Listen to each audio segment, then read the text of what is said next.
and once again, welcome to yet another edition of our favorite show. Well, certainly my favorite show because I actually do it. Paul's Cinema Picks, and of course, hosted by me, Paul Westbrook, and camera work is done by my sister, Linda Westbrook. Yeah, she kind of wanted me to mention that, so I just thought I'd mention it for the audience there. So, getting on to our next subject of the day, we're going to be talking. We just talked about movies with viral outbreaks and stuff. So now we're going to be talking, unfortunately, about another very somber subject, and that is the apocalypse, the end of the world, the time when we think that the world might end. Nobody really knows about that, but in the meantime, let's get to the films. The first movie I'm going to be showing you here is one called The Day After. This movie played on TV back in 1983. And it dealt with a nuclear issue that went on, and it's definitely one of the most talked about films that have been on TV.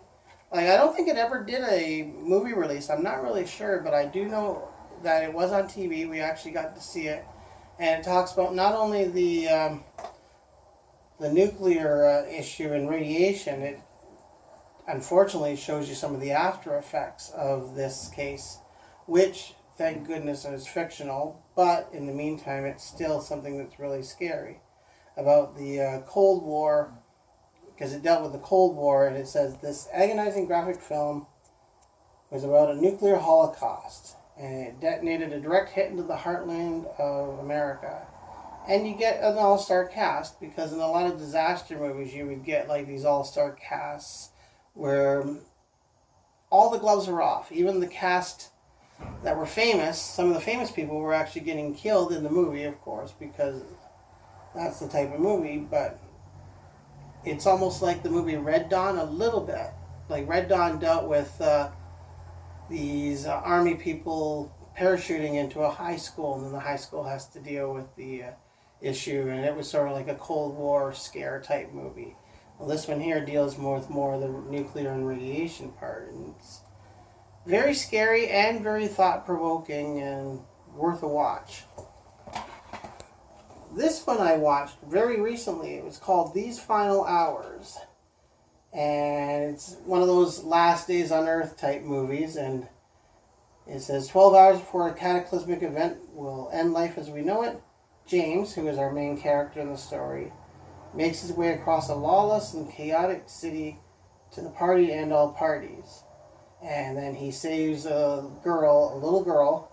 Apparently she's about to be raped, and she gets saved by James, and then he ends up going to the party, and then reconciling with certain people. Some he decided that, no, these weren't the type of people he wanted to be around, but he reconciles with his girlfriend, and it leads up to the conclusion, I guess, where the end of the world is supposed to finally end. This whole bomb or smoke event that happens, and it just it comes and claims him. But it shows what he does in the final hours leading up to it, and movies like that are really good. And this one is one of the better ones that was done independently and was done very well. So this is one I would check out and look at.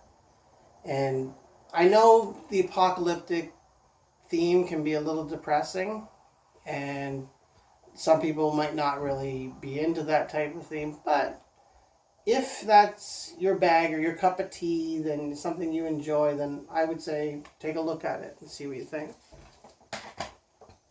2012, this was about the whole Mayan issue, and it was made in 2009, but it's about that whole Mayan theory about if the world was going to end in 2012, and I remember a lot of people were actually terrified about it, and around 2009 this movie was made, and it's sort of like what would happen if this whole catastrophe and disaster happened and the entire world was just obliterated all at once, and what would people do? How would they survive? How would they struggle?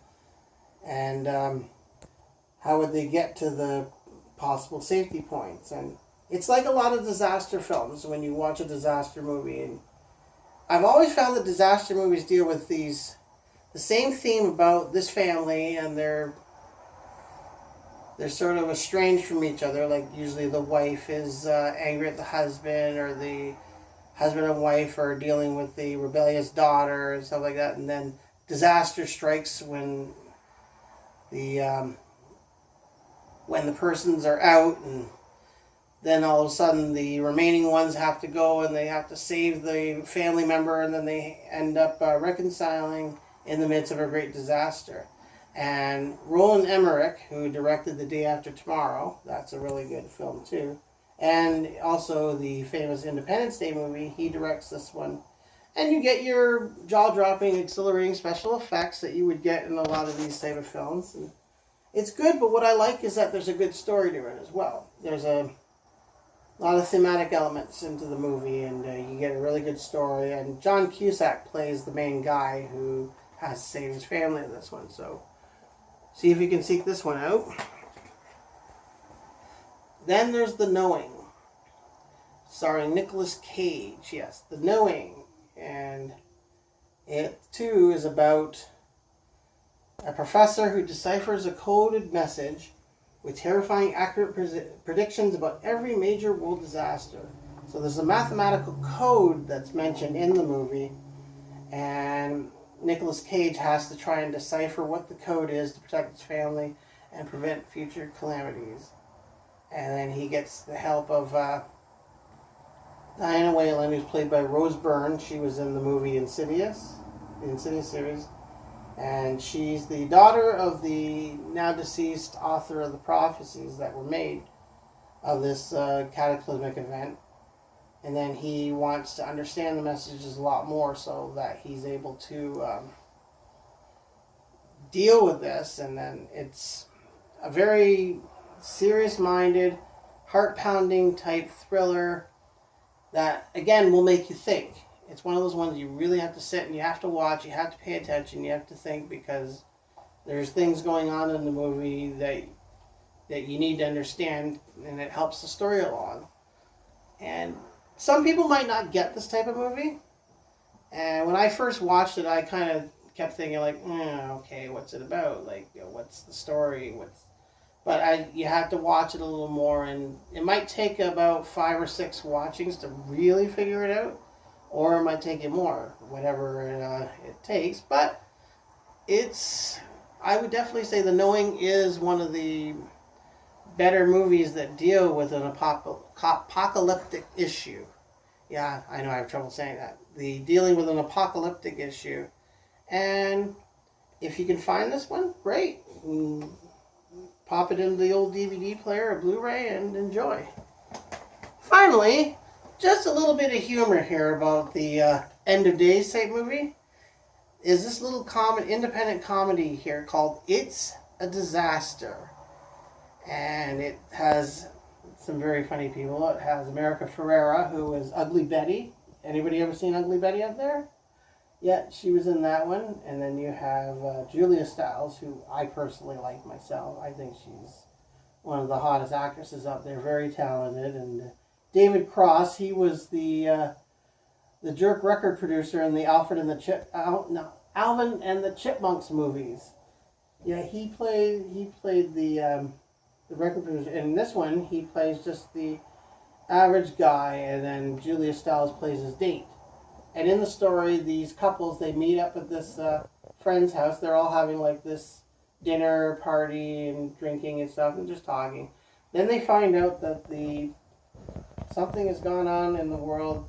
There's an attack on the city, and then they're trapped. So basically, they're quarantined in the house, not knowing what's going on, and they start to go crazy, unhinged, whatever would happen in a situation like that. And it's not overly serious. There's some serious discussions about it, but at the same time, I think this one's done tongue-in-cheek more for humor, because it's concentrating on the elements that are actually very funny.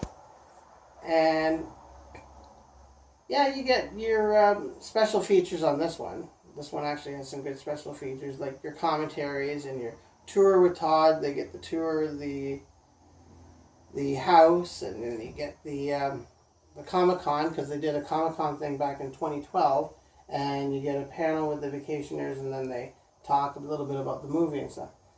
So if you like a little bit of comedy with your apocalyptic theme, watch It's a Disaster. You won't be disappointed. But for now, again, this is Paul Westbrook, reminding you to like and subscribe to our channel.